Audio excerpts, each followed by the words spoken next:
Okay mga kaibigan, good morning po. Silver Voice TV mga kaibigan. So kagabi, nakita nyo na mga kaibigan, nag-live po tayo discussing ito pong belt ni John Riel Casimero na inline.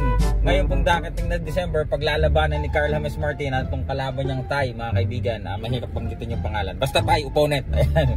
Okay, so ito po no, at kakalabas lang din ng bagong video na ewan ko kung nagsusunod-sunuran itong si John Riel sa kanyang kapatid dahil he is agreeing yung statement na mananakaut daw si Marlon Tapales ni Naoya Inoue at tanging siya lang daw ang makakatalo kay Naoya Inoue. Ang kanyang reaction dyan is Matik Geng Geng. Ay nako.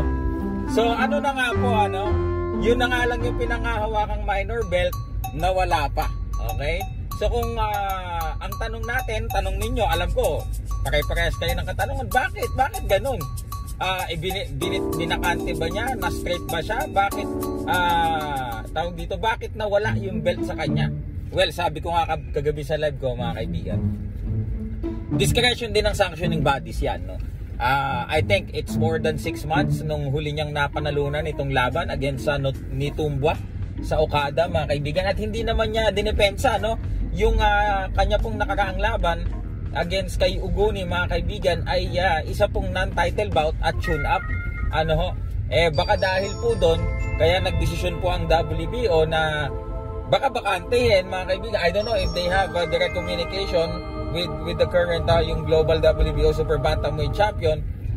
Kung hindi naman kasi pwedeng walang notice yan, so marahil alam nila. So kaya siguro din sila nananahimik ngayon kasi hindi naman pwedeng tawag dito, ma-strip siya dyan, matanggalan siya dyan nang hindi man lang niya alam, no? I think pinadalaan sila ng notice. Siguro si Boy Bisa, no? Dahil siyang umaaktong all around dyan baka pinadalahan ng notice, baka hindi naintindihan. Yun lang, So marahil pinadala ng WBO letter yan, pero ewan ko, baka okay lang din sa kanila, no? Well, actually, minor belt lang naman. Pero yun nga, mga kaibigan, minor belt na nga lang, may strip ka pa. Napakapangit po no na reputasyon, Siyempre, may history na strip ng world title belt, yung WBO Bantamweight. Ito, WBO na naman. WBO Global, Super Bantamweight. Ito ay parang, ito, mistaken, parang regional belt po ito, mga kaibigan. So, abangan po natin. Yan po ay paglalabanan ni Carl James Martin at ng kanyang Thai opponent. At syempre, hindi pa rin mawawala yung bakit po gustong ligawan o nililigawan na ng pressure boxing si Carl James Martin. Ika nga nila, gusto daw nila ng new face of their promotion. Akala ko ba si Kangs? Ano nangyari? So wala na. Tinatanggap ng promoter nila based on his last fight, wala na talaga yung Kangs, di ba?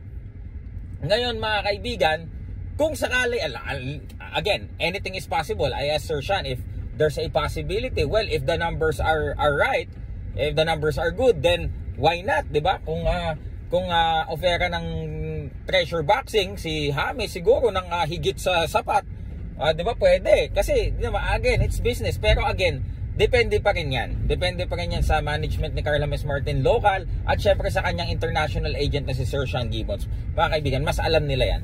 So, kung sakasakali man, let's say for example, makuha si Carl James Martin ng pressure boxing.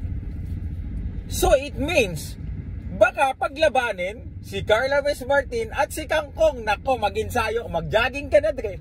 Dahil hindi mo kakayanin ang stamina ni Carl James Martin, baka hanggang round 2 ka lang sa maximum na. So yung mga kaibigan, yan po ang hot na boxing news late yesterday. So comment down below, ano tingin nyo, bakit siya ini-strip ng title niya na yon? Bakit? Bakit? Ano ba? Tawag dito, poor performance ba? Ito ba dahil hindi niya dinepensa? O dahil malakas lang ba yung mga kalaban niya? Ano sa tingin nyo? Kasi may nagsasabi na naman, pinatanggal ni SB. Ako na naman ang sinisisi. Okay, comment down below, mga kaibigan. Silver Voice TV. Peace.